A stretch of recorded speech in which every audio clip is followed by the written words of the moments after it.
Chapter 5. Noun, its kinds.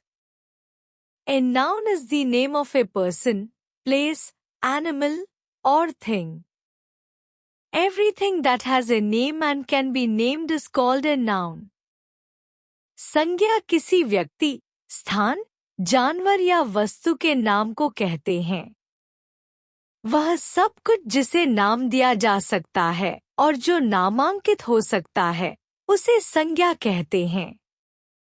Examples: Sita, Delhi, lion, book, water, happiness, bravery, etc. Sita, Delhi, शेर, किताब, पानी, खुशी, बहादुरी, आदि। यह वाक्य यह बताता है कि नामित की गई सभी चीजें संज्ञा की श्रेणी में आती हैं। Kinds of noun. संज्ञा के प्रकार. There are different ways to describe or classify nouns. There are 5 kinds of nouns. संज्ञा को वर्णित या वर्गीकृत करने के कई तरीके हैं। संज्ञा के 5 प्रकार होते हैं। एक कॉमन नाउन, जातिवाचक संज्ञा। A name given in common to every person, place, thing or idea is called a common noun. वह नाम जो आम तौर पर हर व्यक्ति, स्थान, वस्तु या विचार के लिए दिया जाता है, जातिवाचक संज्ञा कहलाता है। Examples: country, city, religion, boy, village, etc. देश, शहर, धर्म, लड़का, गांव, आदि। जातिवाचक संज्ञा किसी समूह या श्रेणी का सामान्य नाम होता है। उदाहरण के लिए, शहर किसी भी शहर को इंगित करता है। यह एक विशिष्ट नाम नहीं है, बल्कि सामान्य नाम है। दो प्रॉपर नाउन, व्यक्तिवाचक संज्ञा। A name given to any particular person, place, or thing is called a proper noun. They always start with a capital letter no matter what their position is within the sentence. वह नाम जो किसी विशेष व्यक्ति, स्थान या वस्तु को दिया जाता है, व्यक्तिवाचक संज्ञा कहलाता है। यह हमेशा बड़े अक्षर से शुरू होता है, चाहे वाक्य में इसकी स्थिति कुछ भी हो। Examples: फ्रांस, इंडिया, अमन, etc. फ्रांस, भारत, अमन, आदि। व्यक्तिवाचक संज्ञा किसी विशेष व्यक्ति, स्थान या वस्तु का नाम होता है। जैसे भारत केवल एक देश का नाम है। इसका उपयोग केवल एक ही चीज के लिए किया जाता है। Collective noun. A name given to a group of people or things to represent them as a whole is called a collective noun. किसी समूह को एक इकाई के रूप में प्रस्तुत करने के लिए दिया गया नाम सामूहिक संज्ञा कहलाता है। Examples: class, audience, army, crowd, flock, bunch, etc. कक्षा, श्रोता, सेना, भीड़, झुंड, गुच्छा, आदि। सामूहिक संज्ञा किसी समूह को नाम देती है। जैसे सेना केवल एक सैनिक के बजाय पूरे समूह को दर्शाता है। Material noun. A name of a substance from which things are made is called a material noun. It is used for non-living things like material or substance. वह नाम जो किसी पदार्थ को दर्शाता है जिससे वस्तुएं बनाई जाती हैं, उसे पदार्थवाचक संज्ञा कहते हैं। यह निर्जीव वस्तुओं के लिए उपयोग किया जाता है। Examples: wood, paper, silk, gold, wool, etc. लकड़ी, कागज, रेशम, सोना, ऊन आदि।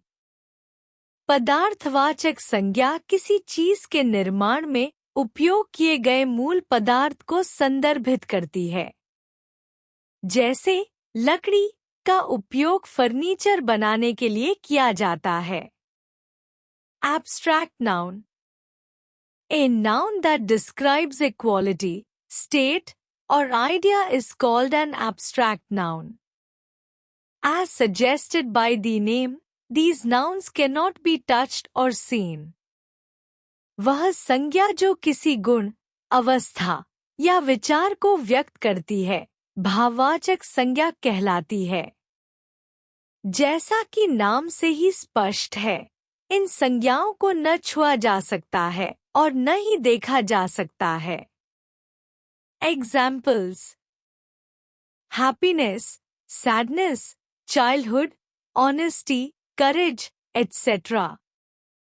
खुशी, दुख, बचपन, ईमानदारी, साहस आदि।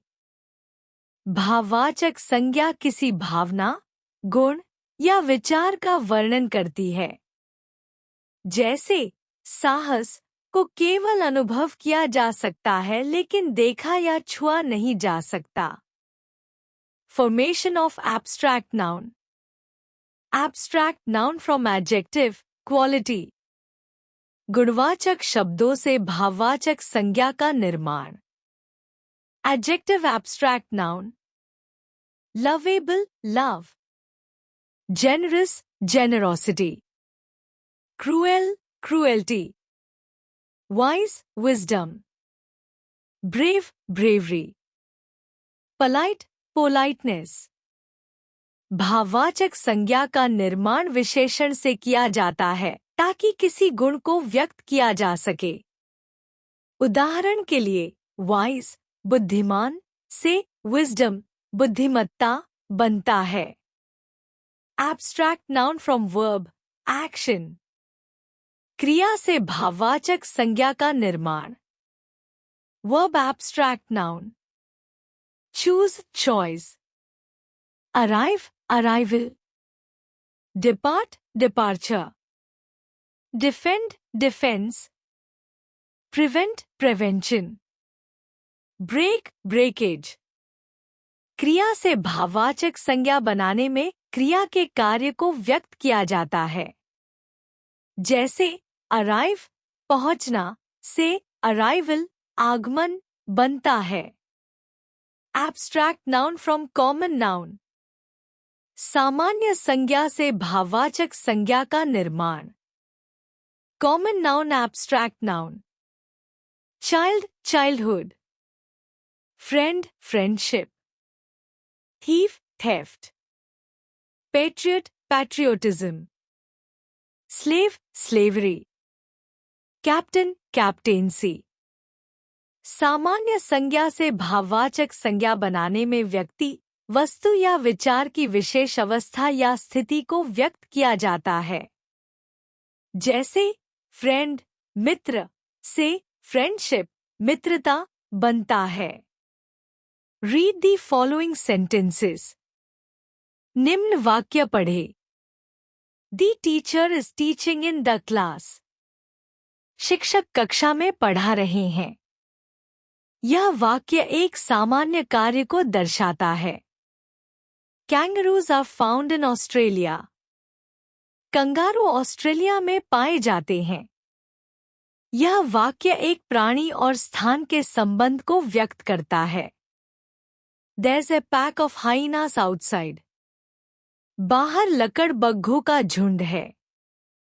यह सामूहिक संज्ञा का प्रयोग दर्शाता है। The furniture is made of wood. Furniture लकड़ी का बना है। यह पदार्थवाचक संज्ञा को प्रदर्शित करता है। निष्कर्ष: इस अध्याय में संज्ञा, नाउन के प्रकारों और उनके निर्माण के बारे में बताया गया है। संज्ञा वह शब्द है जो किसी व्यक्ति, स्थान, वस्तु या विचार का नाम होता है। इसे 5 प्रमुख प्रकारों में बांटा गया है। सामान्य संज्ञा कॉमन नाउन यह किसी भी व्यक्ति, स्थान, वस्तु या विचार के सामान्य नाम को दर्शाता है। उदाहरण: देश, शहर, लड़का, गांव। विशेष संज्ञा प्रॉपर नाउन यह किसी विशिष्ट व्यक्ति, स्थान या वस्तु का नाम होता है और हमेशा बड़े अक्षरों से शुरू होता है। उदाहरण: फ्रांस, भारत, अमन। अमूर्त संज्ञा एब्स्ट्रैक्ट नाउन यह उस गुण, विचार या स्थिति को दर्शाता है जो दृश्य या भौतिक रूप से महसूस नहीं किया जा सकता। उदाहरण: प्रेम, खुशी, कर्तव्य, साहस। अमूर्त संज्ञा के निर्माण के प्रकार। विशेषण से अमूर्त संज्ञा जैसे लवेबल, प्यारा, से लव, प्रेम, वाइज, बुद्धिमान, से विजडम, बुद्धि। क्रिया से अमूर्त संज्ञा जैसे चूज, चुनना, से चॉइस, चुनाव, अराइव, आना, से अराइवल, आगमन। सामान्य संज्ञा से अमूर्त संज्ञा जैसे चाइल्ड, बच्चा, से चाइल्डहुड, बचपन, फ्रेंड, दोस्त, से फ्रेंडशिप, मित्रता। यह अध्याय संज्ञाओं के प्रकारों को समझाने और उनके सही प्रयोग में मदद करता है।